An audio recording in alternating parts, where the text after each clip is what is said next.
While all eyes are now turning to the most recent escalation of conflict in the Middle East between Israel and Iran, the situation in Gaza continues as dire as ever. On Monday alone, more than 30 people were killed while trying to get food at an aid site. In Brussels, the European Union is reviewing its trade and cooperation agreement with Israel. Meanwhile, thousands of people keep showing up in European capitals in support of Palestine. 15 months of war in Gaza have decimated a strip and left more than 46,000 Palestinians dead. We're not part of the problem at all, of course. We're mandated by the UN General Assembly to do a particular job of work, and we have been since 1949. The fact that we're still here is actually an indictment of the political failure to find a just and lasting solution to the Palestine Refugee issue. Jonathan Fowler is the spokesperson for the United Nations Relief and Works Agency for Palestine Refugees in the Near East, more commonly known as UNRWA. I spoke with him last year for World Refugee Day. Today's show is a rerun in honor of World Refugee Day. And a quick final note before we head into today's episode. This is my last time hosting Policy Voices, so whether you've been with me since the beginning in October of 2023 or joined at some point along the way, thank you for being on that side every Friday. It's been a pleasure. Jonathan Fowler, hello and welcome to Policy Voices. Thank you so much for joining me today on the show for a special episode in commemoration of World Refugee Day, where we'll be bringing into the spotlight the catastrophic humanitarian situation in Gaza. And just before we start, a disclaimer that given that we're talking about a situation that is rapidly changing, I just want to mention that we are recording this episode on 13th of June and only publishing a week later. So, Jonathan, you are talking with me today from East Jerusalem. That's where you've been based. How is the current situation now where you are? Well, first of all, thank you very much for having me on the podcast. It's always appreciated. So how's the situation? Well, I mean, relationship status, it's complicated. I guess that's how we could describe the current situation for our work in East Jerusalem. We, as our Commissioner General, Philippe Lazzarini, so the head of UNRWA, has flagged, there's this kind of multi-pronged attack on UNRWA, an attempt to dismantle the agency from people in the Israeli government and, their supporters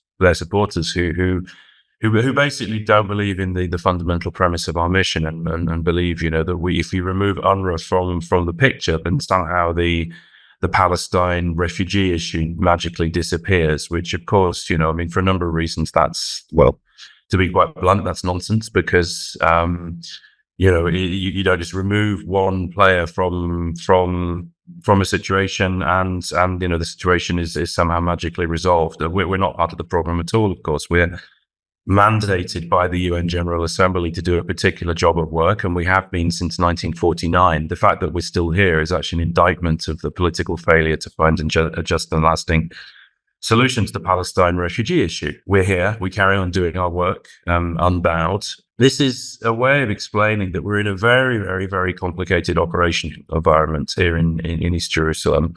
I want to situate the situation that we're facing in East Jerusalem in the wider context. In the West Bank, our staff are unable to move around freely and easily to do their work. Most of our staff are local, of course. So you have cases where, for example, we provide education in the West Bank.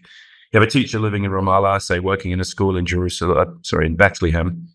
In normal times, that would just be a short drive to work. But now with checkpoints, restrictions, road closures, the person may take 3 hours to get to work or not get to work at all. Kids can't easily go to school. Our West Bank staff can't come to the office in East Jerusalem at all. So about 300 staff who have to work from home. And then just one more point on this. The most egregious example of what we're facing, of course, is in Gaza. There, we face attacks on our buildings. We've had 193 of our staff have been killed.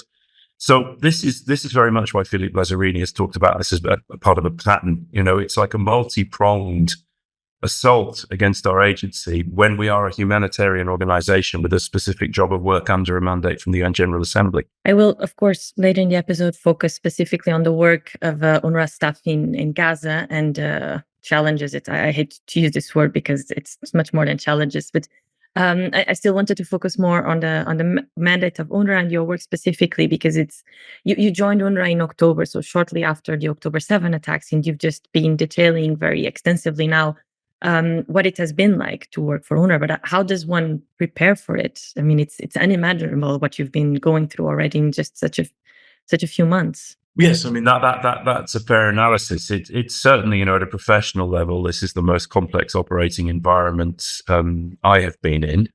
I've worked in I'm a former journalist, but I've been in the UN for about 10 years, and so I've worked in both of those professions in difficult environments. I've been posted in Afghanistan, and I was in Ukraine just before coming here. And everybody knows that the nature of the situation there, the complexities of the work, and what the United Nations tries to achieve, in terms of support for the population. But what we're facing at UNRWA, the war in Gaza is unprecedented in scale for this region.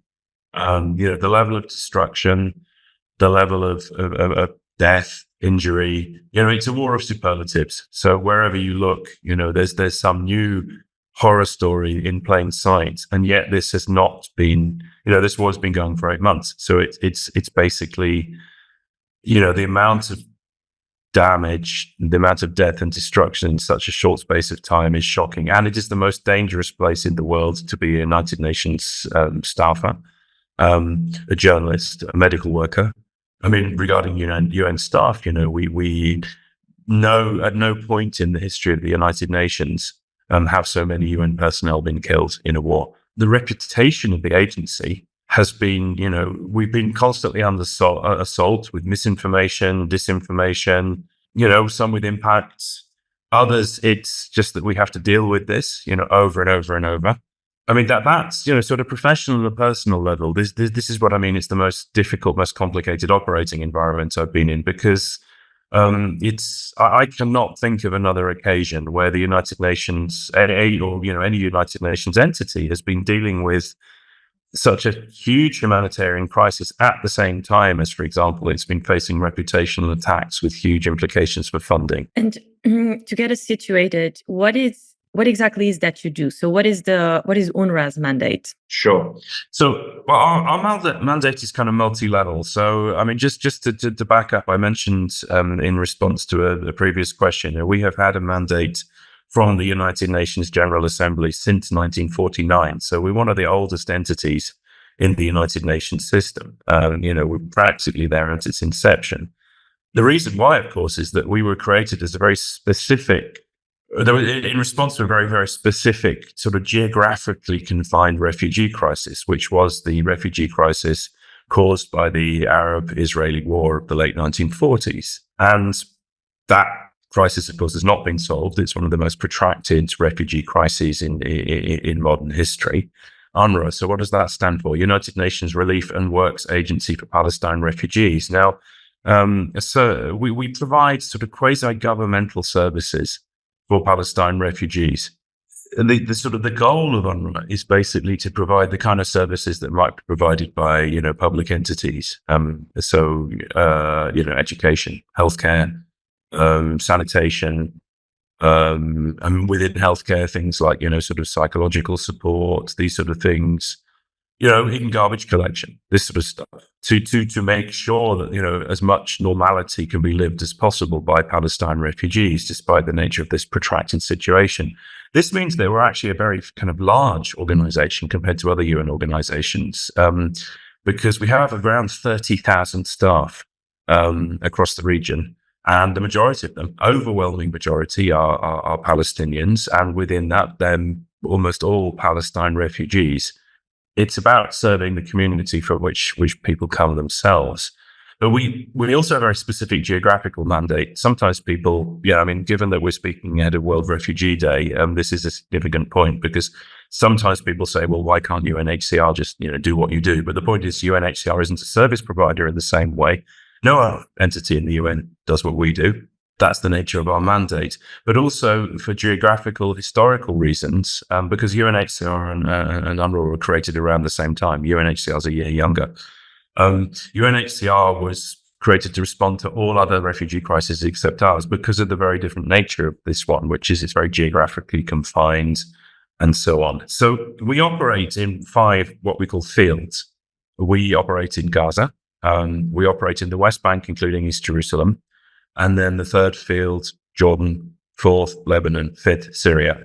So as you might imagine, the nature of our work is very, very different in each of those places. And also the nature of who our interlocutors are, because in West Bank, East Jerusalem, Gaza, we're dealing with different players, different kinds of authorities. We have a relationship with the Israeli authorities as the occupying power, whereas, it's more like, a relation directly with governments in Jordan, Lebanon, Syria. But so specifically about UNRWA's work in Gaza, and how, I'm really interested in knowing how it changed, how much did you have to pivot? So putting the challenges aside, you mentioned specifically garbage collection, which of course it's essential in running, any community.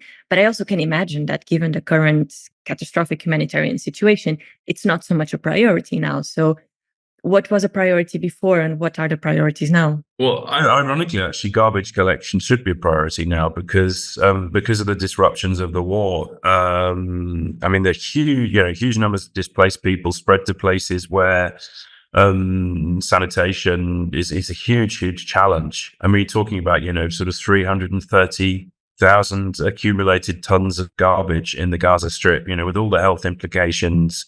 So, but yes, in direct response to your question, provision of those sort of services in extremely abnormal times, as represented by this war, is very, very hard. But we have 13,000 staff in the Gaza Strip. Now, most of those are working in education. So we stopped schooling as soon as the war began, and we transformed our schools into emergency shelters. So, and most of our staff are actually displaced from their homes because they're Gazans like others. We have around 3,500 to 4,000 of our staff who are able to keep working in this humanitarian tragedy.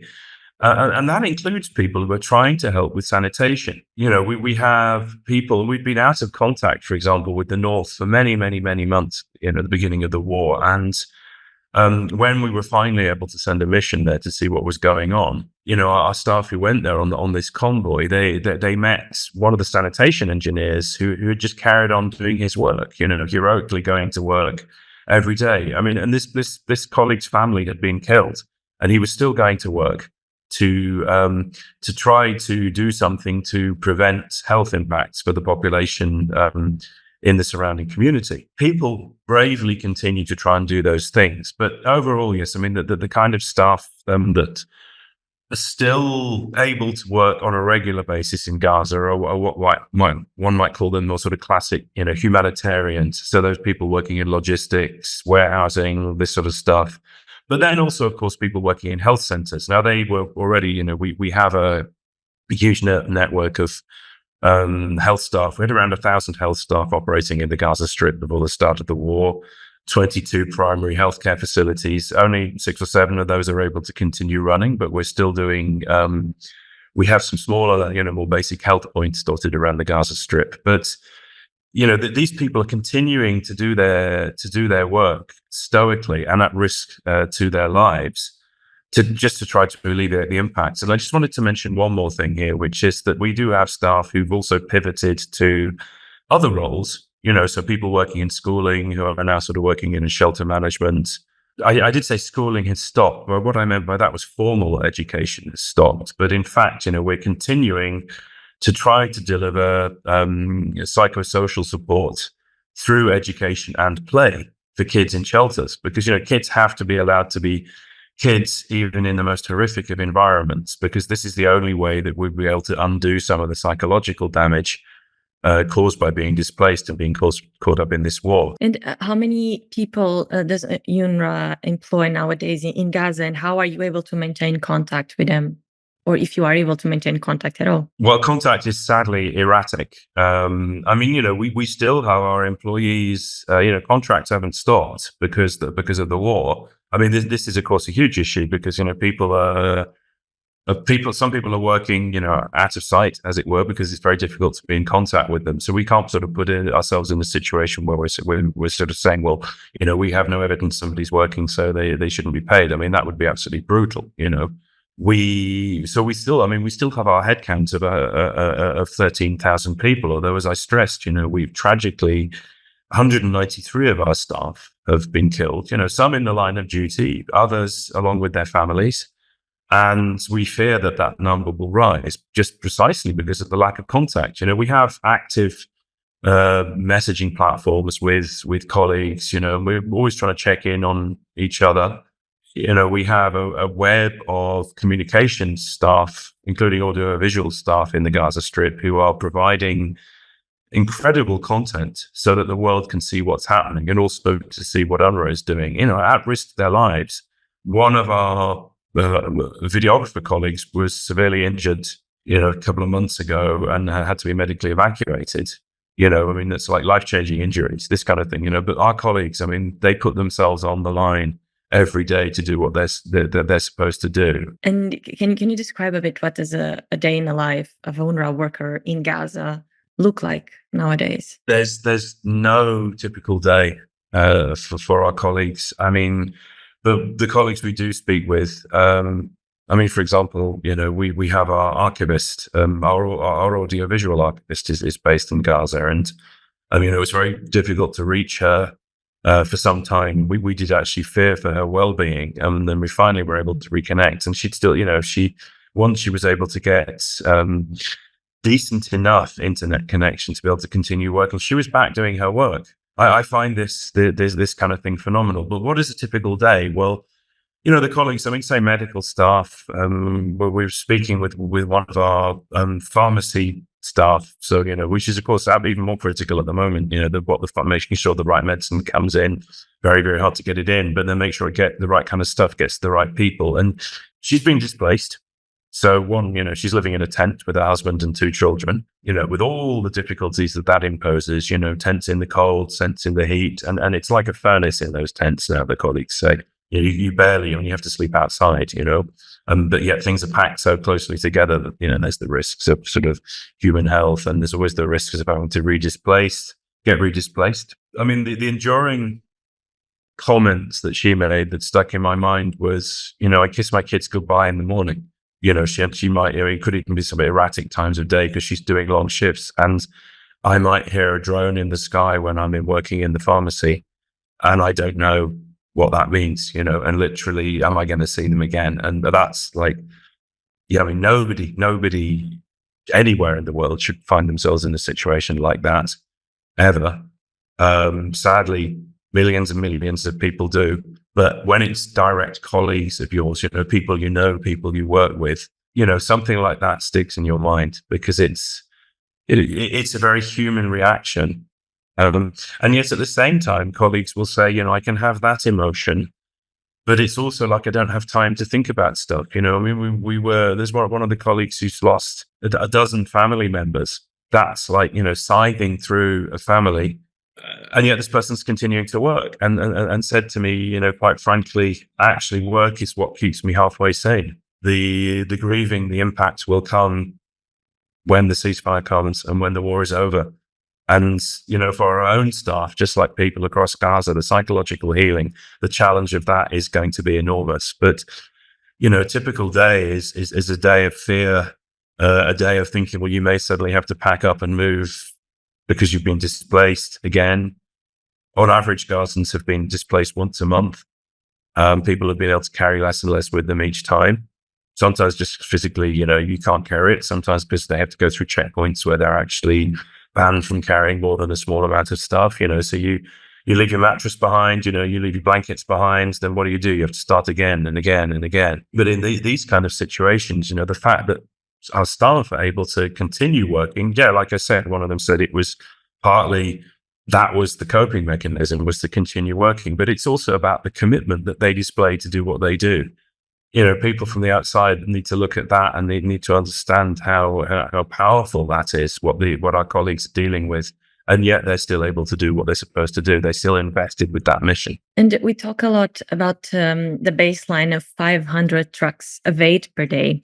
But what does this mean in practice? What are the consequences for the average family in Gaza that instead of being 500 trucks per day, we're talking about 50, 100 or 300? Yeah, no, this is a very important issue. You rightly mentioned that this is a baseline because we have to have a sense of, what is needed daily to meet the minimum needs of the population. Those needs are not static, but, this is a kind of sort of it's a baseline that we use just to sort of convey what's being achieved or not being achieved. And as you rightly flagged, we've had days where there've been 50 trucks coming in.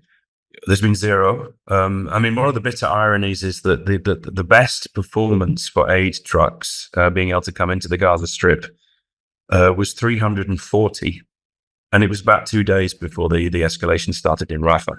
So so then of course that sort of glimmer of hope, and then slumping to zero, and so that almost I think we've kind of got about 500 in the space of a month, which is not a day. So what are the consequences? Well, it's almost mathematical. If you need 500 trucks a day and most of that is food, you're just not replenishing food stocks.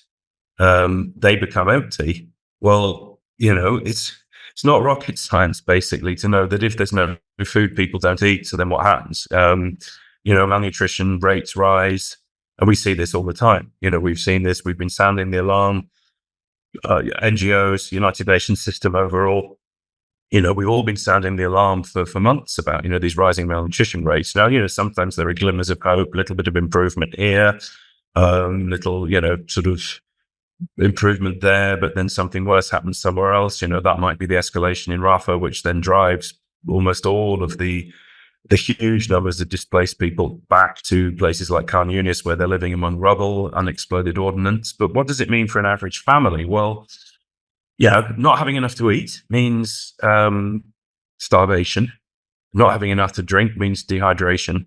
So both of those have huge health impacts. But it also means the daily quest to find enough to eat and to drink. And that means people, have to rummage through rubbish dumps, looking for scraps. It's not like there's scrap food lying, in mounds and mounds and mounds of it in the Gaza Strip, because people are so desperate. Everything gets used, but desperate people will take desperate measures. We've even seen, occasions where our convoys were stormed by desperate people just getting food and eating it on the spot.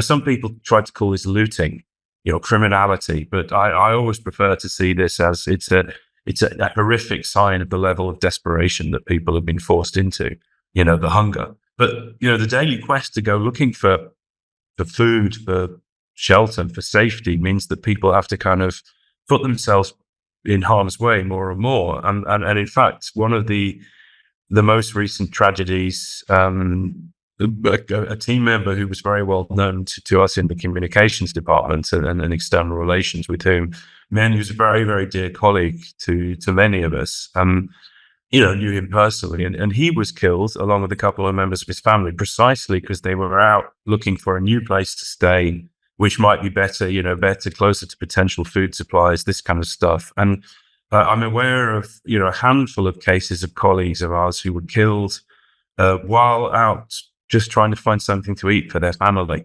And they are not any different from other Gazans in that sense, and this is, so that's, what does the shortfall in aid mean for ordinary people? It means that they have to, they find themselves in desperate situations. And that's really what it comes down to. According to UNRWA statistics, there are 1.4 million refugees in Gaza out of a population of 1.9 million people. This is equivalent to 74% of the population. You can tell me now if these numbers are up to date. They were the last ones that I could find. But is there any precedent to this situation? The number's actually more like 1.6 million registered Palestine refugees in the Gaza Strip. Overall in the region, it's about 5.9 million registered Palestine refugees. But as I think I mentioned earlier, not everybody who is a registered Palestine refugee accesses UNRWA services. They may not feel that they need them. For example, they may make other choices. But what you've got in the Gaza Strip, as I mentioned, is the majority of that, the population of the Gaza Strip, are registered Palestine refugees. So that's like sort of intergenerational refugee status. What we don't distinguish in wartime between being a registered refugee or not, because basically the entire population is displaced. Now, refugee, of course, under international law carries a different connotation than being internally displaced. But the bottom line is, in the Gaza Strip, you have, 1.6 million people who ancestrally are registered Palestine refugees because they are our ancestors of people who were displaced in 1948, 49, and in some cases subsequently. But then you have that the entire population has been sort of jumbled up and moved around. I mean, overall in the Gaza Strip, it's about 1.7 million people have been displaced from their homes. So, but what we're talking there is like a refugee crisis of internal displacement, if you like. But those two definitions, of course, as we know, talking about World Refugee Day, they mean different things under international law. But the bottom line is somebody who's been forced from their home at some point. And in the Gaza Strip, that is almost everybody now. You recently said elsewhere that it will take over 2 decades to rebuild Gaza. What will happen to this immense number of internally displaced refugees and people during this time? Well, this is an important point because we advocate constantly for an immediate ceasefire. I mean, that has to be the thing that happens first, so that people can start to move towards recovery. But one of the tragedies of, maybe not right to say tragedy of a ceasefire because the ceasefire is essential, but one of the dark sides almost of the ceasefire is waning international attention on, I mean, this happens in every war. Moving into the kind of recovery, rebuilding phase, focus shifts elsewhere. The headlines are not the same. Now it's critical that the war stops, but we need to maintain a level of attention, a level of commitment to Gaza, sustained over many years to come. Now, rebuilding is partly because the destruction of buildings. I mean, physical destruction, the flattened infrastructure across the Gaza Strip. This is the sea of rubble. Water systems need to be restored. All these kind of things. So that's the long game, if you like. Rebuilding that, trying to get the economy active again, so that people can empower themselves to rebuild. But the huge amount of international investment that will be required, that it's going to take years. But then the psychological rebuilding also. I mean, the scars, which people will carry in their minds will last for I mean, not just the generation which is alive now, because this is proven around the world. Intergenerational trauma is carried. So the impacts of that, but then the physical scars, of course, the fact that over 81,000 Gazans have been reportedly injured, the fact that bodies are buried in, scratched graves around the Gaza Strip, people will be found under the rubble. There are many, many people who are missing. The number of amputees. Shocking figures on the number of amputees and child amputees. There's like thousands of children affected, and the reconstruction of families. You have thousands of kids who are, I mean, not necessarily orphaned in the sense of having lost both parents, but at least, orphaned by losing one parent, or indeed unaccompanied. Generally, this sort of category of children. I mean, there's this awful sort of jargon term which is used to classify children, who may be found, which is unaccompanied child, no surviving relatives. So basically orphaned, but not even an extended family to take them in, because of course, in this region and this culture, extended families are extremely important. But what do you do when an extended family has been cut down? What are the issues for child safety in such situation? We see figures on the number of kids who are working, looking for food, carrying water, all the risks associated with that, the risks of sexual violence, all these kind of things. There's some huge challenges of the physical reconstruction, the mental reconstruction, the economic and social reconstruction, that this will not happen overnight. And this is why we implore the international community to support all efforts to rebuild Gaza. And in a way that takes into account the interests of the population, of course. Because we've seen, in situations in other parts of the world sometimes where, rapid reconstruction is important, but it may actually lead to it being difficult to reconstruct communities as such. People may want to have sort of grassroots rebuilding and these kind of things. So, that this is why the challenges are so immense and why they're going to take so long. Jonathan Fowler, thank you so much. Thank you very much indeed for having me on the podcast.